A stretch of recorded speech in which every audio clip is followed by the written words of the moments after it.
বিস্তারিত জানবো তার কাছ থেকে। আরাফাত, একটু বিস্তারিত জানাবেন আমাদের। মুন্নি, আপনার প্রশ্নটি মনে হয় বুঝতে পেরেছি। আমি রয়েছি শাহবাগে। আমার পেছনে দেখতে পাচ্ছেন যে জুলাই মঞ্চ নামের একটি সংগঠন, তারা ঠিক শাহবাগ যে মোড়ের ঠিক মাঝখানে অবস্থান নিয়ে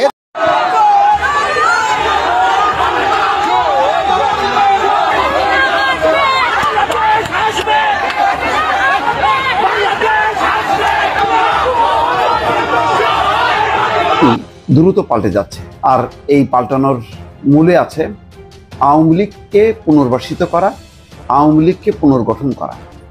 এটি এক পক্ষ মানছে, আর এক পক্ষ মানছে না।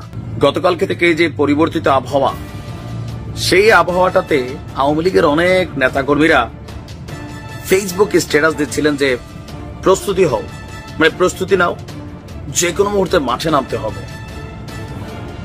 কিন্তু মাঠের পরিবেশটা কি সেটা আইডিয়া তো করা উচিত। এত বড্ড তাড়াহুড়া করলে দাদা বিপদে তো পড়বনি। প্রধান মিস্টার ওয়াকারকে সরানোর একটা 100% একটা পরিকল্পনা তারা মনে করেন মেতে উঠছে বহির্বিশ্বে থেকে এই জঙ্গিবাদীরা। এবং আপনার এই হাসনাত আর বাংলাদেশে যারা নাকি বর্তমান একটা জঙ্গি হামলা সৃষ্টি করছে, তাদের কলিজার ভিতরে কি পরিমাণ যে ভয় ঢুকছে আপনি কল্পনা করতে পারবেন না। হাসিনাকে যদি পুনর্বাসন করেন, I can grant you that she will make our country as a part of India within short time. Note my point. দর্শক শ্রোতা, তাহলে কি শেখ হাসিনা বাংলাদেশে ফিরবেন? ভিডিওর বিশেষ অংশ দেখে ইতিমধ্যে বুঝতে পারছেন যে এই ভিডিওটি কতটা গুরুত্বপূর্ণ। ইতিমধ্যে হাজারো জনতা রাজপথে নেমেছে শেখ হাসিনাকে বাংলাদেশে ফিরিয়ে নিয়ে আসার জন্য। ইতিমধ্যে অনেকেই মন্তব্য করতেছেন, হাসনাত আব্দুল্লাহ ফেসবুকের মধ্যে যে একটি পোস্ট করেছেন, এই পোস্টের মাধ্যমে বোঝা যাচ্ছে সেনাপ্রধানকে সরানোর ষড়যন্ত্র চালা হচ্ছে। দর্শক শ্রোতা, সকল বিস্তারিত নিয়ে আমি এই ভিডিওতে বিশেষ কিছু ভিডিও দেখাবো, যা থেকে আপনারা সকল বিস্তারিত জানতে পারবেন এই দেশের মধ্যে কি ঘটে যাচ্ছে এবং কি ঘটে যাওয়ার সম্ভাবনা রয়েছে।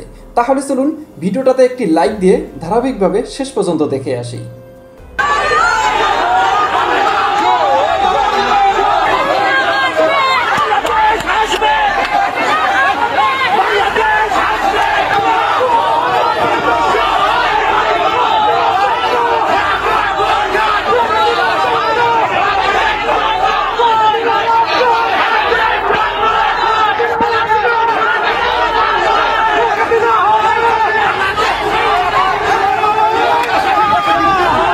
পরিস্থিতি দ্রুত পাল্টে যাচ্ছে।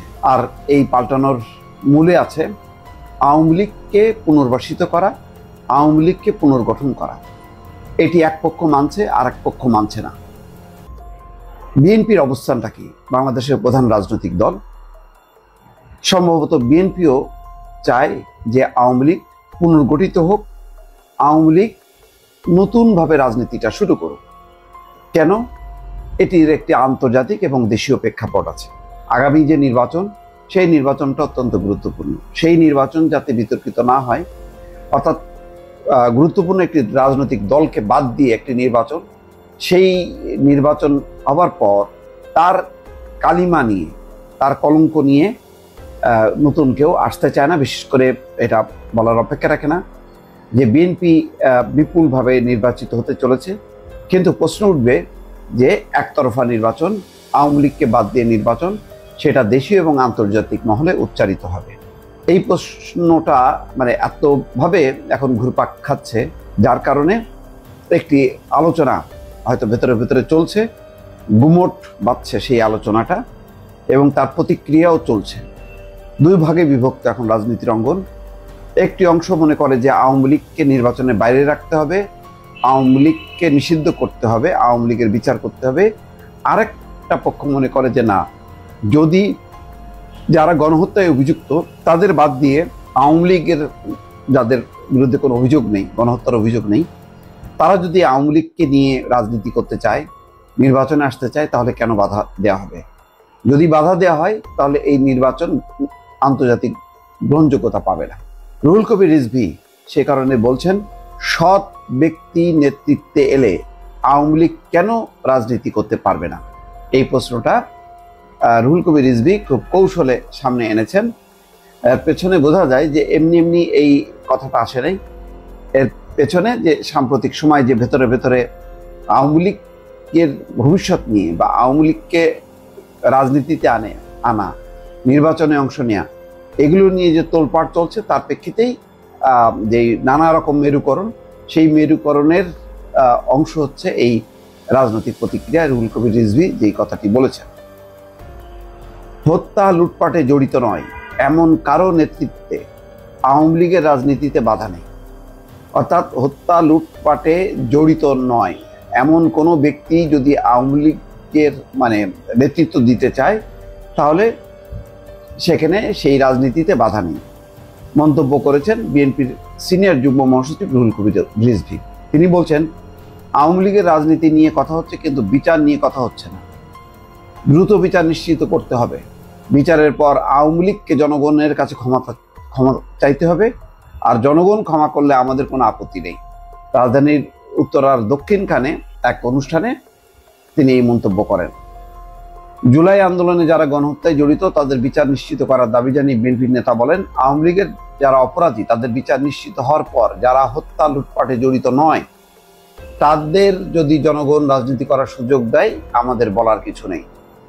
যারা ছাত্র হত্যা করেনি, যারা অর্থ লোপাট করেনি এমন সৎ ব্যক্তি নেতৃত্বে এলে আওয়ামী লীগ কেন রাজনীতি করতে পারবে না?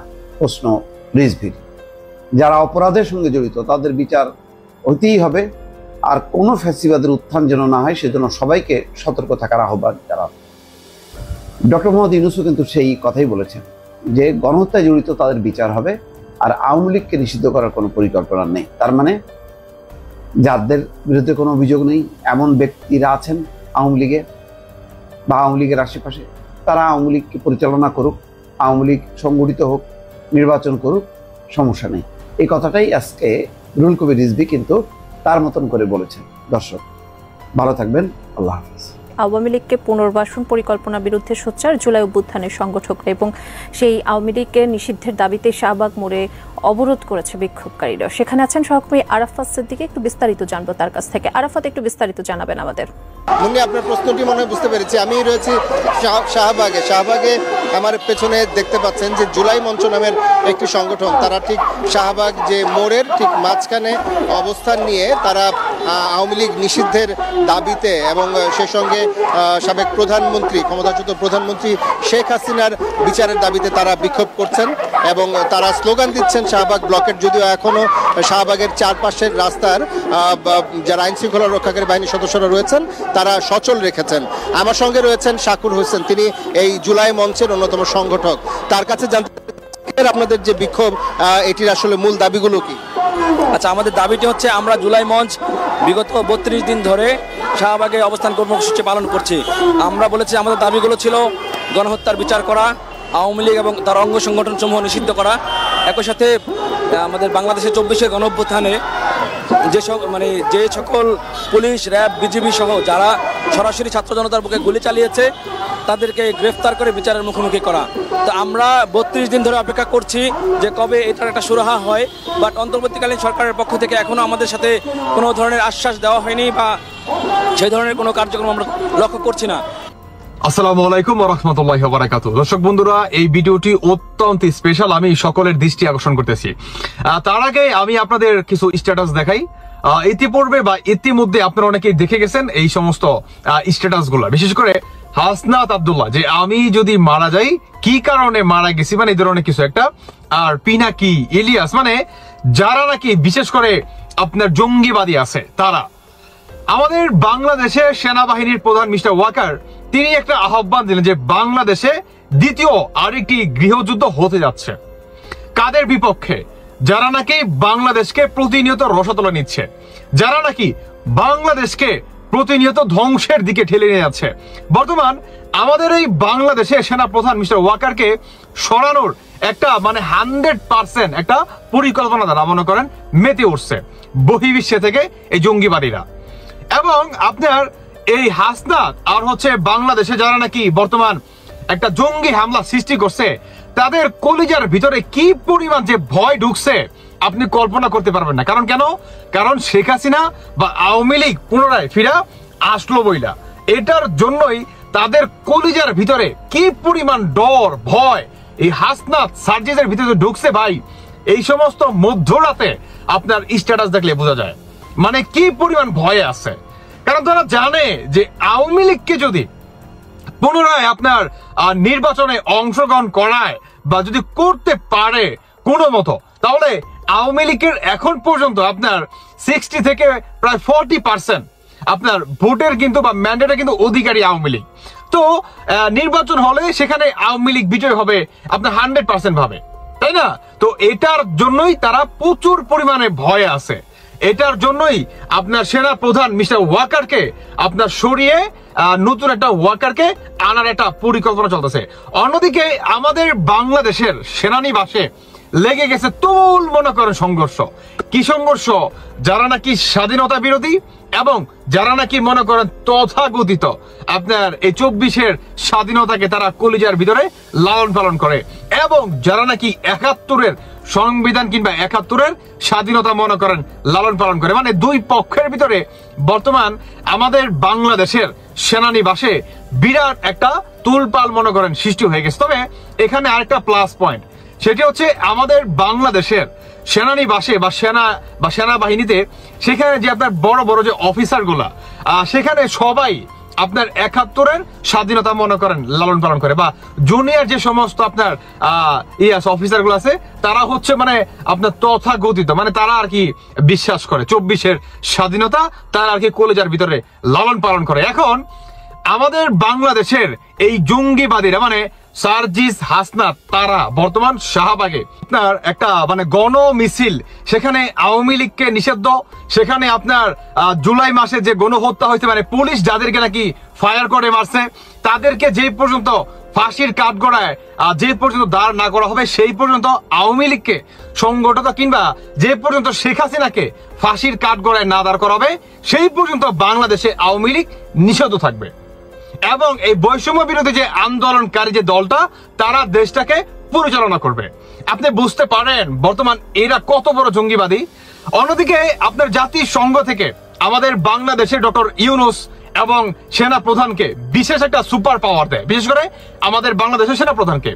এখন আপনার এই সেনা প্রধান ডক্টর ইউনূসের সাথে যে আপনার যে জরুরি একটা বৈঠক হয়েছে সেই বৈঠকে আপনার কি বলে সেনা প্রধান মিস্টার ওয়াকার তিনি একটা অফার দিছে যে আওয়ামী লীগকে প্রতিষ্ঠিত করার জন্য, এবং আওয়ামী লীগকে প্রতিষ্ঠিত করার জন্য আপনার জাতিসংঘ থেকে প্রতিনিয়ত চাপ দিচ্ছে।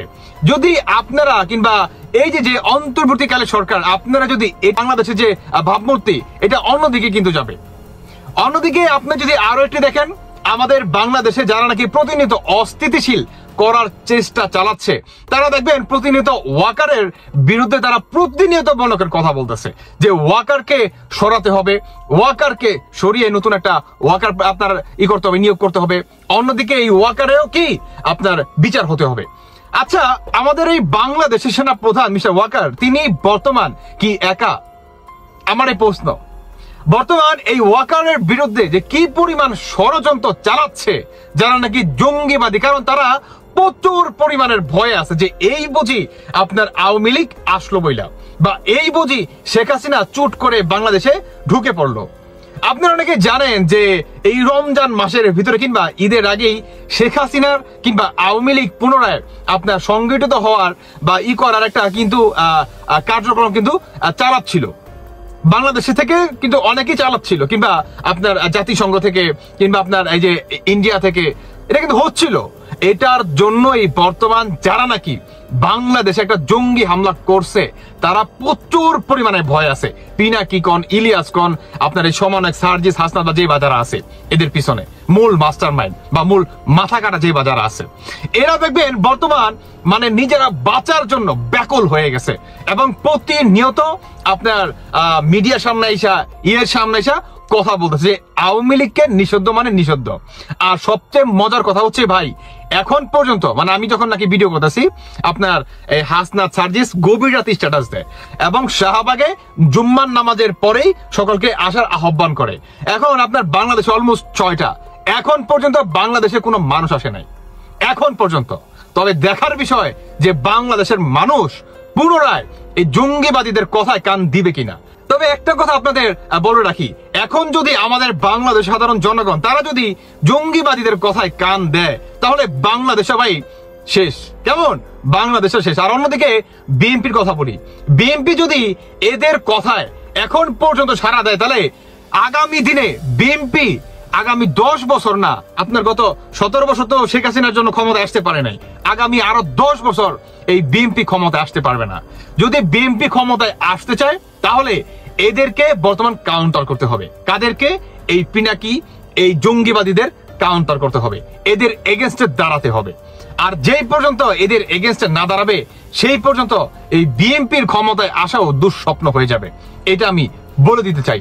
অন্যদিকে এই আমাদের বাংলাদেশের সেনানিবাসে মানে চারোদিকে আপনার কঠোরভাবে তারা প্রস্তুতি নিয়ে রাখছে, মানে যে কোনো কিছু হলে তারা প্রস্তুত, যদি হয় মারবো নয় মরবো, মানে এই ধরনেরও কি একটা পরিকল্পনায় আমাদের বাংলাদেশ সেনাবাহিনী প্রস্তুত, টোটালি কি প্রস্তুত।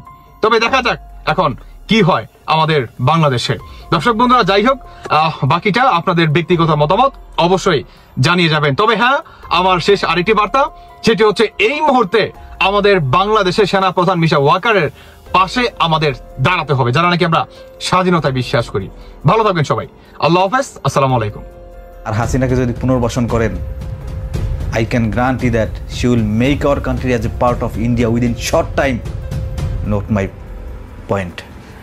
আমার কোনো রাজনৈতিক পরিচয় নাই, আমি কোনো রাজনৈতিক দল করি না, কিন্তু আমার দেশের সাথে, আমার দেশের মানুষের সাথে যদি কেউ আঙুল তুলে কথা বলার চেষ্টা করে, দেশের মানুষের সাথে যদি কেউ বেইমানি করার চেষ্টা করে, দেশের মানুষের সাথে যদি কেউ গাদ্দারি মির্জাফরি করার চেষ্টা করে, আমরাও জীবন দেওয়ার জন্য রাজপথে ঝাঁপিয়ে পড়বে ইনশাআল্লাহ। গণ অভ্যুত্থান যুগে একবার হয় এবং তারও বেশি সময় নিয়ে একবার হয়, গণ অভ্যুত্থান প্রতি বছর হয় না। আর গণ অভ্যুত্থানের পরে যার বিরুদ্ধে অভিযোগ থাকে সেই দল, তাকে এবং তার সমস্ত কিছু নিশ্চিহ্ন করে দেওয়া হয়। কিন্তু আমাদের দেশে গণ অভ্যুত্থানের 6 মাস পার হতে না হতেই সেই স্বৈরাচারী হাসিনাকে ফিরিয়ে আনার বিভিন্ন ধরনের পায়তারা হচ্ছে। কেউ প্রকাশ্যে হুমকি দিচ্ছে, I care nothing, you people nothing, what the fuck is this man. যে হাজার হাজার মানুষ হত্যা করলো, যে জুলাই আগস্টে হাজার হাজার মানুষকে আহত করলো, 6 মাস যেতে না যেতেই সেই মানুষদের রক্তের দাগ শুকাতে না শুকাতেই, আহতদের চিকিৎসা এখন পর্যন্ত শেষ হতে না হতেই আবার সেই স্বৈরাচারকে পুনর্বাসনের চেষ্টা হচ্ছে। বাহ! একটা জিনিস ভালো করে মনে রাখেন, একজন নাগরিক হিসাবে এই দেশ আপনাকে কি দিয়েছে, এই দেশ থেকে আপনার কতটুকু পাওয়ার ছিল, কতটুকু পেয়েছেন, আগামীতে কি দিবে, কতটুকু দিবে, এই চিন্তা করে, দেশের কথা চিন্তা করে, নিজের কথা চিন্তা করে, অন্তত নিজের পরিবারের কথা চিন্তা করে আগামীতে আপনি ভোট দিবেন, রাজনৈতিক কাজগুলো সম্পাদন করবেন। এমন কিছু কইরেন না যে রক্ষক আপনার বক্ষক হয়, এই রক্ষক আপনাকে আপনার সমস্ত অধিকার থেকে বঞ্চিত রাখে। ইনকিলাব জিন্দাবাদ। তাড়াহুড়া, বড্ড তাড়াহুড়া এই জাতির। গতকালকে থেকে যে পরিবর্তিত আবহাওয়া, সেই আবহাওয়াটাতে আওয়ামী লীগের অনেক নেতাকর্মীরা ফেসবুকে স্ট্যাটাস দিচ্ছিলেন যে প্রস্তুতি হও, মানে প্রস্তুতি নাও, যে কোনো মুহূর্তে মাঠে নামতে হবে। কিন্তু মাঠের পরিবেশটা কি সেটা আইডিয়া তো করা উচিত। এত বড্ড তাড়াহুড়া করলে দাদা বিপদে তো পড়বনি। আওয়ামী লীগের অনেক নেতাকর্মী আছে, দেখেন এখনো সিচুয়েশনটা বুঝতে পারতেছেন। অনেকের কাছে মনে হচ্ছে হুট করে একটা বাতাস আসবে, হুট করে আবার ক্ষমতা পেয়ে যাবেন। এটা কিন্তু ভুল ভাই, আমি বলে দিই, মিনিমাম আরো 6 থেকে 7 বছর আপনি ক্ষমতায় আসবেন, রাজনীতি করবেন, এলাকাতে আবার রাজত্ব করবেন, এই চিন্তাটা যতক্ষণ মাথা থেকে না সরাইতে পারবেন ততক্ষণ আপনি বিপদে পড়েন। দর্শক শ্রোতা, আশা করি সকল বক্তব্য আপনারা মনোযোগ সহকারে শুনেছেন এবং বিস্তারিত বুঝতে পারছেন যে দেশের মধ্যে কি ঘটতেছে। তবে ডক্টর ইউনূস এই দেশকে সামাল দিতে পারবে কিনা, আপনাদের মতে কি আসতেছে, অবশ্যই আপনাদের মূল্যবান মতামতটি কমেন্ট সেকশনে জানিয়ে দেবেন। এটা আপনারা লিখবেন যে শেখ হাসিনা বাংলাদেশে আসতে পারবেন কিনা। ইতিমধ্যে অনেকে মন্তব্য করতেছেন যে হাসনাত আবদুল্লাহ যে একটি পোস্ট করেছেন, এই পোস্টটি করার একটি কারণ হচ্ছে, সেটি হচ্ছে সেনাপ্রধানকে সরানোর জন্য এই ষড়যন্ত্র চালানো হচ্ছে। দর্শক শ্রোতা, এই সকল বিস্তারিত নিয়ে আপনাদের যদি কোনো মতামত থাকে অবশ্যই আপনাদের মূল্যবান মতামতটি কমেন্ট সেকশনে জানিয়ে দেবেন। তো এইরকম আপডেট ভিডিও পেতে চ্যানেলটি অবশ্যই সাবস্ক্রাইব করে নেবেন। তো ধন্যবাদ সকলকে, নেক্সট ভিডিওতে দেখা হবে। আল্লাহ হাফেজ।